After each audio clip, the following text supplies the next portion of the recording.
Alex Turner had seen enough war-torn planets to know that victory never looked as clean as the recruitment poster suggested.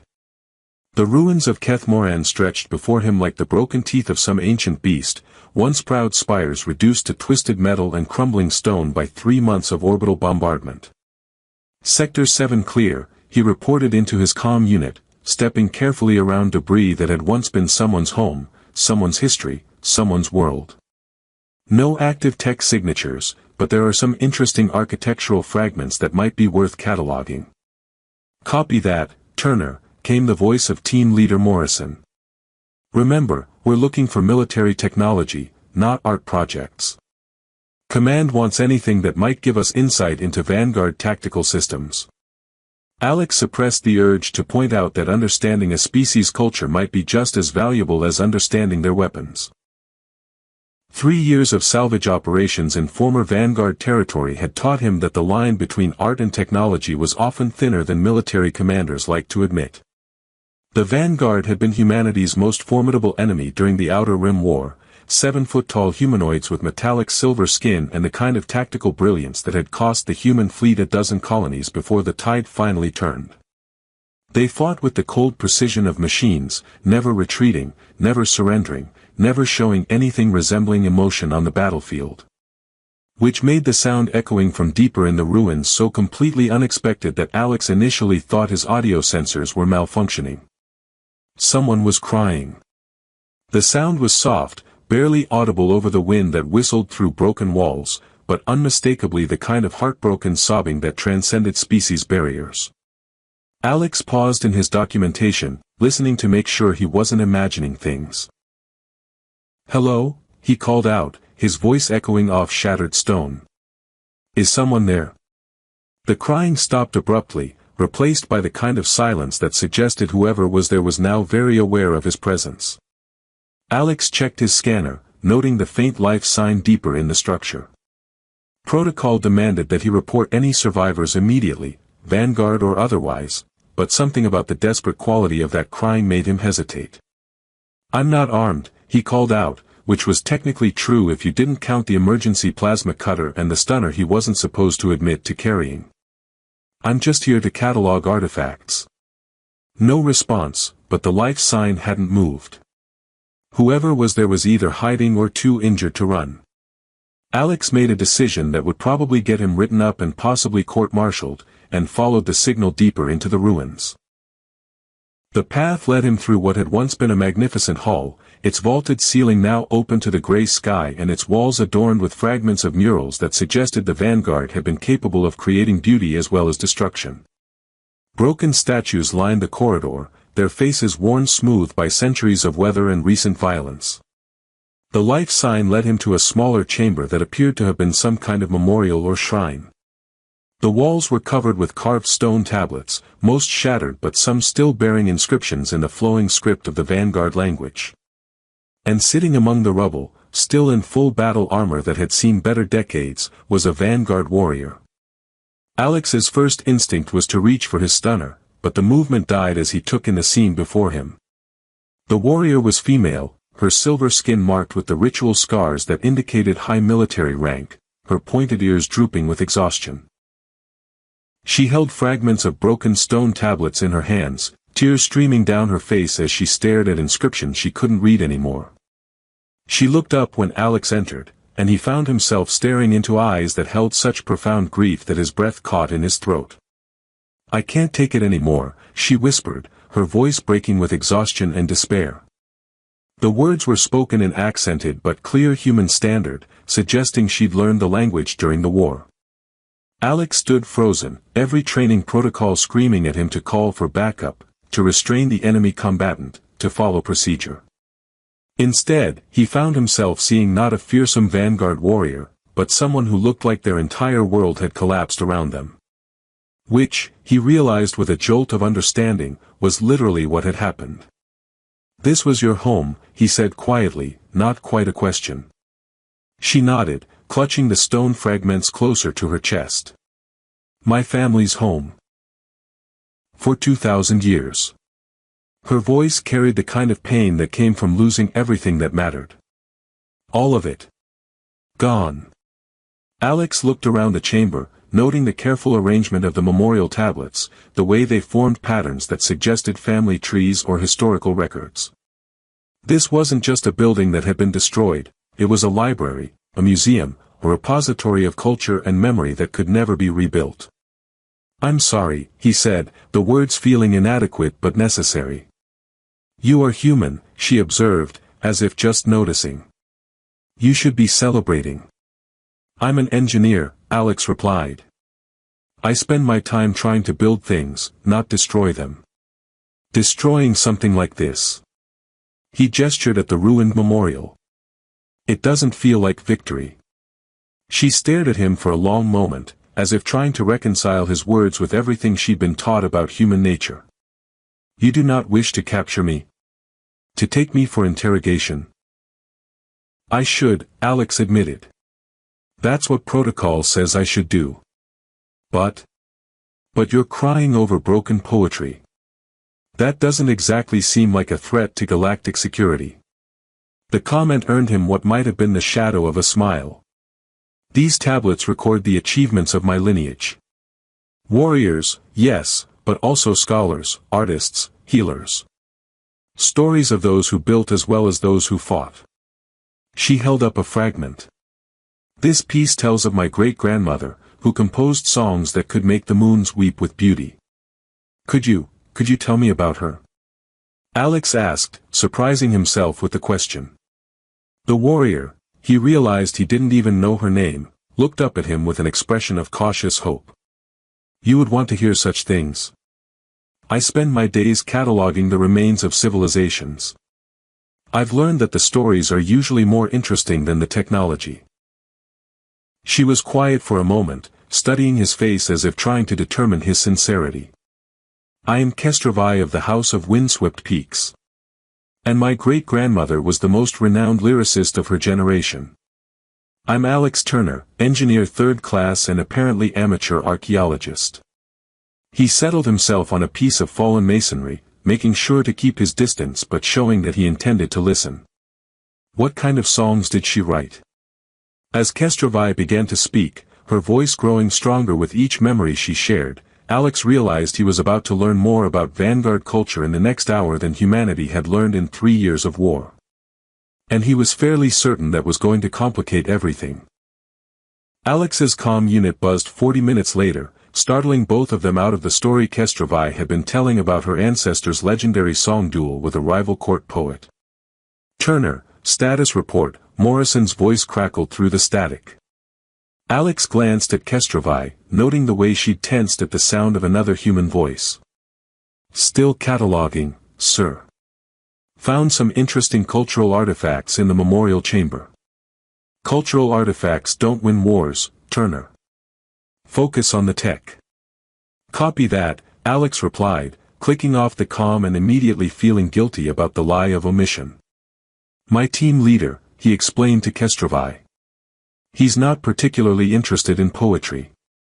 Most humans are not, from what I have observed." She shifted position, wincing slightly as damaged armor plates scraped against stone. "Your kind seems to prefer practical applications over artistic expression." "That's not entirely fair," Alex protested. "We have artists, musicians, poets. We tend to separate them from our military operations." "As do we. Or did." Kestravai's expression grew distant. "I was a keeper of memory before the war, responsible for maintaining our historical records and cultural sites. When conflict began, I was assigned to protect this fortress because of my knowledge of its significance." "You failed to protect it," Alex said gently. "That must be difficult." "I failed to protect everything." Her voice carried the weight of absolute defeat. "Our homeworld, our colonies, our cultural treasures. All reduced to rubble and salvage operations." Alex wanted to offer comfort, but what could he say? She was right, humanity had systematically destroyed the Vanguard civilization, and he was here as part of that destruction, picking through the remains for anything useful. "Tell me about the songs," he said instead. "The ones your great-grandmother wrote." Kestravai looked at him with surprise. You truly wish to know. I truly do. For the next hour, she shared stories that transformed Alex's understanding of the species he'd been taught to see as emotionless killing machines. The Vanguard, he learned, had a rich tradition of musical storytelling that incorporated complex mathematical harmonies. Their poetry was designed to be sung in multi-part harmonies that could last for days, with different voices carrying different narrative threads that wove together into epic tales. This fragment, Kestravi said, holding up a piece of carved stone, contains the opening bars of the Song of Seven Moons, which tells the story of our species' first journey to the stars. My great-grandmother added a harmony line that became the standard arrangement taught to all children. Can you sing it? Alex asked. Here. In the ruins of my home. She looked around at the broken memorial. It would be inappropriate. Why? Songs of celebration should not be sung in places of mourning. Alex considered this, then said, what if it's not celebration? What if it's remembrance? Kestravi stared at him for a long moment, then slowly began to hum a melody that seemed to resonate with the broken stones around them. The tune was hauntingly beautiful, carrying a complexity that suggested mathematical precision underlying pure emotional expression. That's incredible, Alex said when she finished. How long is the full song? 6 hours, when performed properly. Though it can be extended to 3 days if all the traditional variations are included. 3 days of continuous singing. Different performers take shifts, but the song itself never stops. It is meant to represent the continuity of our people across time and space. Her expression grew sad again. Or was meant to represent that. Alex felt something twist in his chest at the pain in her voice. Kestravi, can I ask you something? Of course. Why are you telling me this? I'm human. Technically, I'm your enemy. She was quiet for a moment, studying the stone fragment in her hands. Because you asked. Because you listened. Because in 3 years of war, no human has ever expressed interest in who we are rather than simply what we can do. And because you can't take it anymore, Alex said, remembering her first words. Yes. She looked up at him, her silver eyes reflecting the dim light filtering through the ruined ceiling. I cannot carry the weight of our entire culture alone. Even sharing these stories with someone who will likely never see me again, it makes the burden lighter. Alex's comm unit buzzed again, and this time Morrison sounded impatient. Turner, we're wrapping up in 30 minutes. Whatever you're cataloging had better be worth the paperwork. Understood, Alex replied, then looked at Kestravi. I have to go soon. I know. What will you do? After I leave? Continue searching for salvageable pieces. Try to preserve what I can. She gestured at the ruins around them. This will take weeks to properly catalog, assuming I can find somewhere safe to store what I recover. Alex made another decision that would probably get him court-martialed. What if you had help? Help? I could come back. After hours, when my team is done for the day. I know preservation techniques, archival procedures. And... He hesitated, then pushed forward. I'd like to hear more of the stories.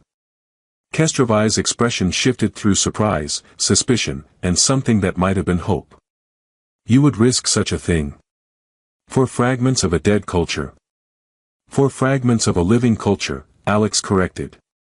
As long as you remember the stories, as long as you can sing the songs, your culture isn't dead.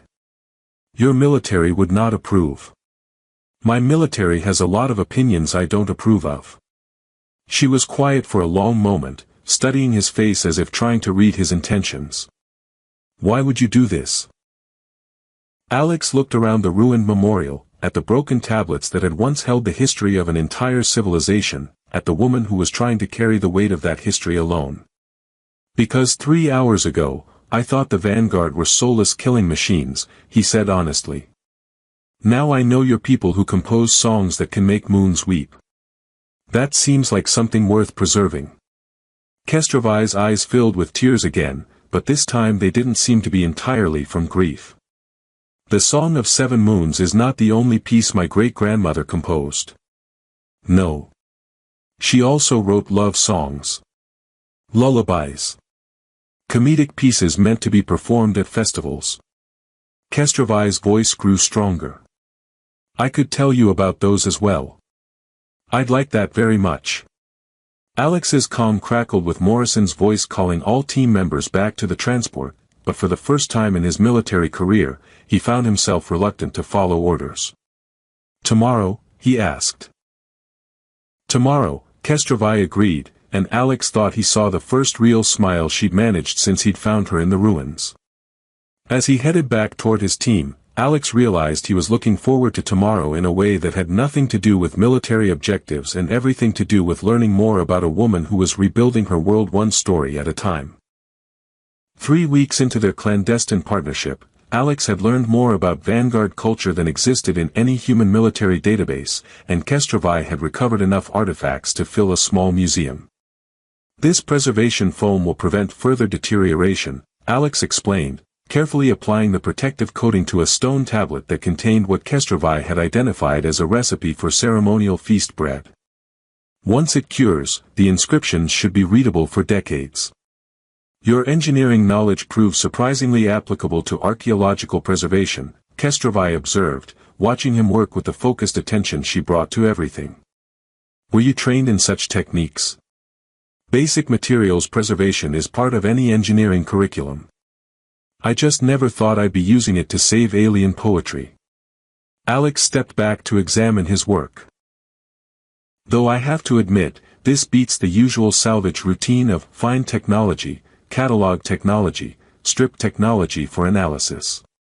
You do not enjoy your regular duties. I enjoy building things. Understanding how they work, making them better. Alex gestured around the memorial chamber, which they transformed into an organized workspace over the past weeks. This feels more like building than my usual assignments. Kestrovai had established a systematic cataloging process that impressed Alex with its thoroughness. Recovered fragments were sorted by type, age, and cultural significance, with detailed notes about their original context and meaning. Her memory for historical details was encyclopedic, and her ability to piece together partial inscriptions bordered on the miraculous. Tell me about this one, Alex said, indicating a tablet that seemed to contain musical notation rather than text. Ah! Kestrovai's expression brightened. This is from a collection of children's teaching songs. This particular piece is designed to help young ones learn mathematical concepts through melody and rhythm. You teach math through music. Music is mathematics, Alex. Harmony, rhythm, composition, all mathematical relationships expressed as art. She hummed a few bars of the melody inscribed on the tablet. This song teaches basic geometric principles through verse structure and harmonic progression. Alex found himself smiling. That's brilliant. No wonder your species developed such advanced technology. You integrate analytical thinking with creative expression from childhood. Did your people not do the same? We tend to treat them as separate subjects. Math is practical, music is artistic, and never the two shall meet. How inefficient. Their conversations had become an ongoing cultural exchange, with each discovery leading to discussions about the differences and similarities between their species. Alex had learned that the Vanguard valued precision and beauty in equal measure, that their military strategies were based on aesthetic principles as much as tactical ones, and that their apparent emotional coldness during the war had been a cultural adaptation to what they saw as humanity's chaotic fighting style. Your people fight like storms, Kestrovai had explained during one of their evening discussions. Unpredictable, violent, overwhelming. We responded by becoming the mountain, unmovable, enduring, methodical. It was a cultural response, not a natural state. And now? Alex had asked. Now the storm has passed, and the mountain is left to grieve what was lost. Tonight, as they worked to preserve the children's teaching songs, Alex found himself thinking about that conversation. Kestrovai, can I ask you something personal? You may ask anything. Our friendship has moved beyond formal courtesy. The casual way she referred to their relationship as friendship made something warm settle in Alex's chest. What were you like? Before the war. Before the war. She paused in her cataloging, her expression growing thoughtful. I was lighter. More given to laughter. I enjoyed festivals, competitive poetry, the challenge of solving historical mysteries. She looked at him with something that might have been sadness. I was young enough to believe that our culture was eternal, that nothing could truly threaten the continuity of our history. You're still young. I am 133 years old. Alex blinked. That's young. For my species, yes. I am barely past what you would consider young adulthood. She smiled at his surprise. Did you think I was ancient? I thought you were, experienced. Mature. You carry yourself like someone who's seen a lot of life. I have seen 3 years of my entire culture being systematically destroyed. That tends to age one quickly. The pain in her voice made Alex want to reach out to her, to offer some kind of comfort, but he wasn't sure how such a gesture would be received. Instead, he said, "What did you do for fun?" Before the war. Fun. The concept seemed to catch her off guard. Recreation. Entertainment. Things you did because you enjoyed them. I studied. I enjoyed research, discovering new historical connections, solving scholarly puzzles. She paused. I also participated in competitive singing. There were contests where performers would improvise harmonies to traditional melodies, trying to create new artistic interpretations. You were good at it. I won the regional championship 3 years running before the war began. Alex grinned. So you're not just knowledgeable about music, you're actually talented. I was talented, she corrected. I have not sung for pleasure since the war began. Why not? Who would I sing with? Harmony requires other voices. The loneliness in her statement hit Alex like a physical blow. You could sing for me. You do not know our musical traditions. You could teach me. Kestravai stared at him. You would want to learn vanguard music? I'd want to learn anything you wanted to teach. The words hung in the air between them, carrying more weight than Alex had intended. He found himself studying Kestravai's face, noting the way her silver skin seemed to shimmer in the evening light, the graceful length of her pointed ears, the intelligence that shone in her eyes. Alex, she said softly, I should tell you something. What? These past weeks, working with you, sharing our stories, preserving our culture together, it has been the happiest I have been since the war began. For me too, Alex admitted. I look forward to coming here every day. Not just for the work, but for the chance to spend time with you. Even though I am vanguard. Even though we were enemies. Especially because you're vanguard. You've shown me that everything I thought I knew about your people was wrong. Alex moved closer, close enough to see the flecks of darker silver in her eyes. You've shown me that intelligence and beauty and kindness transcend species. Alex. Her voice carried a note of warning. This is dangerous. What is? This connection between us. These feelings. She gestured at the space between them. Your people would not understand. Mine would consider it betrayal. Would they be wrong? I do not know. She reached out tentatively, her fingers brushing against his hand. I only know that when you are here, I feel less alone. When you listen to our stories, I feel as though our culture will survive. When you smile at me, I remember what it was like to hope for the future. Alex turned his hand to catch her fingers, marveling at the warmth of her touch. When I'm with you, I feel like I'm doing something that matters. Not just preserving artifacts, but building something new. What are we building? Understanding. Connection. Maybe something that could help prevent future wars. Or maybe something that could get us both executed for treason. Alex's comm unit chose that moment to crackle to life, Morrison's voice cutting through the intimate moment like a blade. All personnel, report to base camp immediately. We've detected unauthorized activity in Sector 7. Possible Vanguard survivor in the area.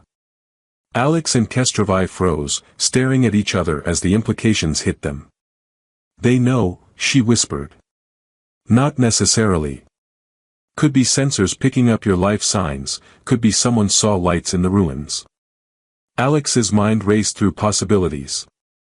We need to get you somewhere safe. There is nowhere safe. There has to be. I'm not losing you now. The words came out with more intensity than Alex had intended, revealing the depth of feelings he hadn't quite acknowledged to himself. Alex, Kestrovai said, her voice steady despite the fear in her eyes, if they capture me, you must not try to protect me. Your career, your life, they are too important to sacrifice for someone like me.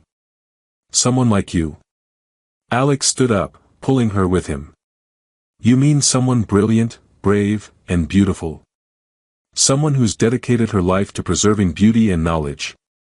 Someone who's taught me more about courage and hope than 3 years of military service ever did. Someone who is your enemy. Someone who is my. Alex paused, realizing what he'd been about to say. Someone who means everything to me. Before Kestrovai could respond, his comm crackled again. Turner, respond immediately. We're converging on your location. Alex looked at the woman who had become the center of his world, at the artifacts they'd worked so hard to preserve, at the impossible future they'd been building together one story at a time. We'll figure this out, he said with more confidence than he felt. I promise. As lights appeared in the distance, moving toward their hidden sanctuary, Alex realized that their greatest test was about to begin. The confrontation came at dawn, with Morrison and 2 security officers standing at the entrance to the memorial chamber while Alex and Kestrovai sat surrounded by 3 weeks' worth of carefully catalogued cultural artifacts. Well, Turner, Morrison said, his voice carrying the kind of disappointed authority that made Alex feel like a child caught stealing candy. This is an interesting way to spend your off-duty hours. I can explain, Alex began, but Morrison cut him off with a raised hand. Oh, I'm sure you can. The question is whether your explanation will make this situation better or significantly worse. Morrison's gaze shifted to Kestrovai, who had risen to stand beside Alex with the kind of dignified composure that reminded everyone present why Vanguard warriors had such fearsome reputations. And you, I assume, are our missing Vanguard survivor. I am Kestrovai of the House of Windswept Peaks, she replied, her voice steady despite the weapons pointed in her direction. I surrender myself to your custody. The hell you do, Alex said, stepping partially in front of her. Morrison, before you make any decisions, you need to understand what we've been doing here. I can see what you've been doing here, Turner. You've been fraternizing with enemy personnel and concealing intelligence from your commanding officers. I've been engaged in cultural preservation and historical documentation that could revolutionize human understanding of Vanguard civilization.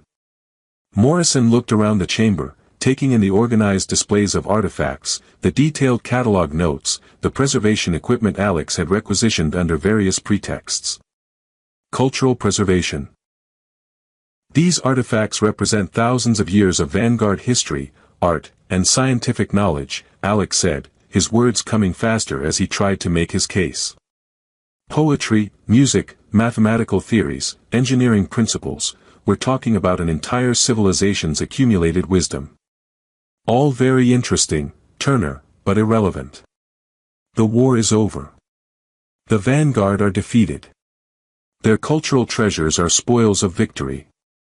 Their cultural treasures are the foundation for lasting peace, Alex shot back. You want to know why we fought a 3-year war against an enemy we never understood? Because we never tried to understand them. We saw them as soulless killing machines instead of people with families, art, music, poetry. Poetry doesn't stop plasma cannons. Understanding does. Connection does. The reason this war lasted so long was because neither side saw the other as fully sentient. Alex gestured toward Kestrovai. She's not a weapon or a military asset. She's a scholar, an artist, a keeper of memory who's dedicated her life to preserving the best of her people's culture. Morrison's expression remained skeptical. And you think that makes her less dangerous? I think it makes her invaluable. Alex. Kestrovai's voice carried a note of gentle warning.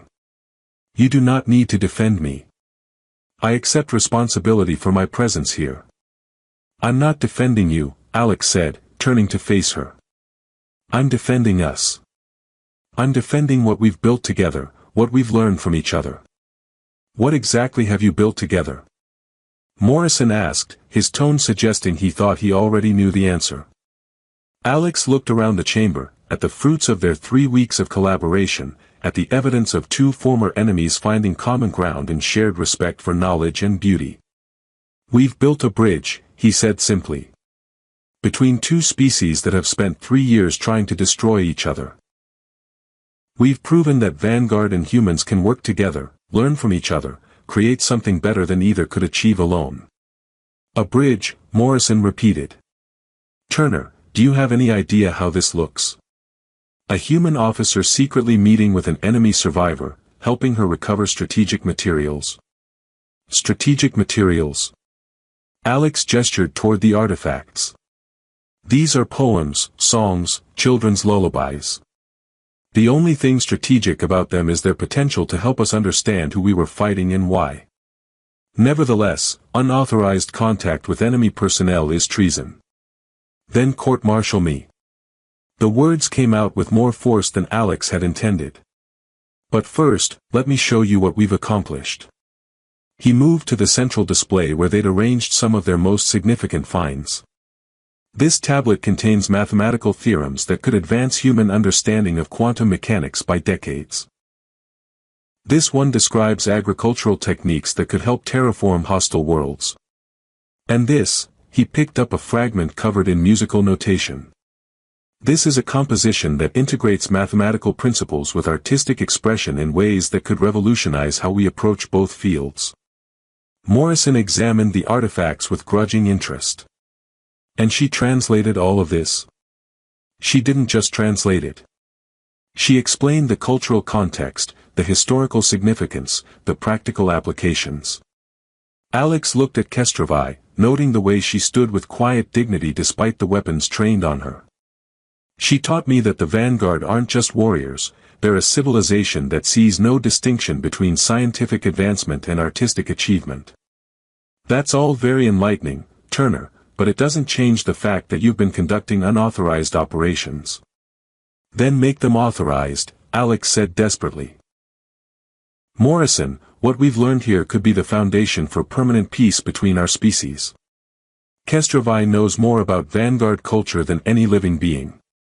She could help us establish diplomatic protocols, cultural exchange programs, mutual understanding agreements. The war is over, Turner. There's no one left to make peace with. There are survivors, Kestrovai said quietly. Scattered across the outer colonies, hiding in refugee camps, trying to preserve what remains of our civilization. She met Morrison's gaze directly. If your people truly want peace rather than merely victory, there is still time to choose understanding over continued destruction. Morrison was quiet for a long moment, studying the woman who spoke of hope despite having lost everything. And you think this cultural preservation project of yours is the key to that understanding? I think it's a beginning, Alex said. A proof of concept that former enemies can become allies when they take the time to see each other as people rather than targets. Sir, one of the security officers said quietly, we should probably contact command about this situation. Morrison nodded slowly. Yes, we should. But not for the reasons you're thinking. He looked around the chamber again, his expression thoughtful. Turner, how long would it take to properly catalog everything you found here? With proper equipment and support? 6 months, maybe 8. And you, Kestrovai? How many other sites like this exist? Dozens, she replied. Each containing unique aspects of our cultural heritage. Libraries, universities, artistic centers, most damaged but not entirely destroyed. Morrison pulled out his comm unit. Command, this is Team Leader Morrison. I need to speak with Colonel Harrison about a potential cultural intelligence opportunity. Alex felt his heart rate spike. Morrison. Relax, Turner. I'm not throwing you to the wolves. But if what you've shown me here is genuine, if this represents a real opportunity for long-term peace and understanding, then it needs to go up the chain of command. The conversation with command took 20 minutes, during which Alex and Kestrovai sat in tense silence while Morrison explained the situation and outlined the potential diplomatic implications. When he finally disconnected, his expression was unreadable. Well? Alex asked. Command is intrigued. They're sending a cultural attaché and a xenological specialist to evaluate your findings. Morrison looked directly at Kestrovai. They're also prepared to offer you formal protected status as a cultural liaison, assuming you're willing to cooperate with a joint preservation effort. Joint preservation effort? Kestrovai's voice carried cautious hope. Human Vanguard Cultural Documentation and Exchange Program. You'd work with our specialists to catalog and preserve significant cultural sites, train human personnel in Vanguard history and customs, help establish protocols for contact with survivor communities. Alex felt something sore in his chest. And the unauthorized contact charges will be dropped in favor of commendation for innovative diplomatic initiative. Morrison's smile was wry. Congratulations, Turner. You've just been promoted to Chief Cultural Liaison. Chief Cultural Liaison? Someone needs to head up this new program. Might as well be the person who started it. Alex looked at Kestrovai, seeing wonder and cautious joy in her silver eyes. What do you think? Want to save a civilization together? I think, she said softly, that 3 weeks ago I believed I was the last keeper of my people's memory. Today, I discover I have a partner in preservation. Partners, Alex repeated, liking the sound of the word. Professional partners, Morrison said firmly. Let's keep this culturally appropriate.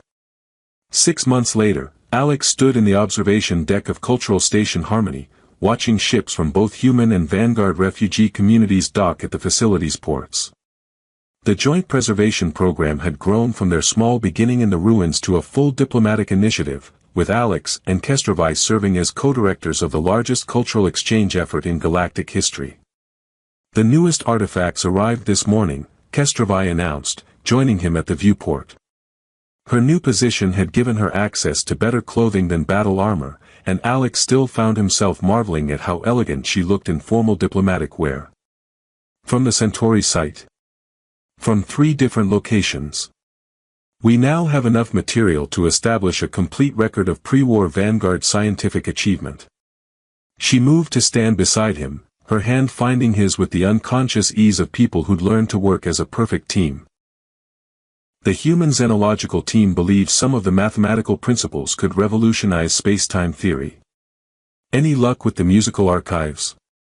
Better than luck. Kestrovai's smile was radiant. We found enough complete compositions to train a full choir.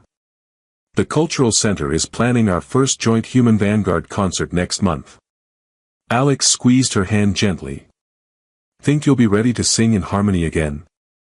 With the right partner, I believe I could sing anything. As they stood together watching the endless dance of ships and cultures learning to coexist, Alex reflected that sometimes the most profound connections were forged in the moments when everything seemed lost. He'd found Kestrovai crying in the ruins of her world, and together they'd built something new from the fragments of what had been destroyed. Do you ever regret it? He asked. Choosing preservation over isolation? Never. Kestrovai leaned into his embrace, her voice carrying the certainty of someone who'd found her purpose. I spent 3 years believing our culture was ending. Now I know it's beginning again, stronger and more beautiful for being shared. Think our peoples will learn to truly understand each other? I think understanding begins with individuals choosing to see each other as more than enemies or allies. She looked up at him, her silver eyes warm with affection and hope. I think it begins with someone hearing crying in the ruins and choosing to offer comfort instead of conquest. Best decision I ever made. Agreeing to help preserve our artifacts. No, Alex said, pulling her closer as the stars wheeled overhead in patterns that had become familiar and comforting. Choosing to listen when you said you couldn't take it anymore. And now? Now I can take anything, as long as we face it together. Outside the viewport, former enemies worked side by side, proving that sometimes the strongest foundations for peace were built from shared tears, preserved memories, and the simple choice to see beauty in each other's brokenness.